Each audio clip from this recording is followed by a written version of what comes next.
So yun, what's up mga boss? So ito pa yung mga natitirang mga sapog natin na gagamitin natin sa salubong, tsaka yung mga iba dito ay nabenta na. Ito, kabase. Ayan. Nag-extension twist ako lahat para safe. Ayan. Ayan tayo dito. Tuna. Tuna rin tayo dito. Tuna. Ito, atomic quiton.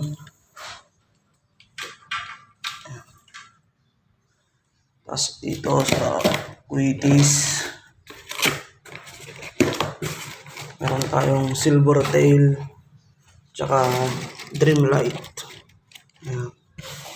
Ang dami pa yan. Tapos ito rin. Ito yung mga asta natin. Tunay na tuna. Kabase overload. King Kong overload. Thunder puno. Galing to kay Alas. Tsaka ito. Atomic. Ayan. May mga paparating pa tayo mga boss. So, banat na.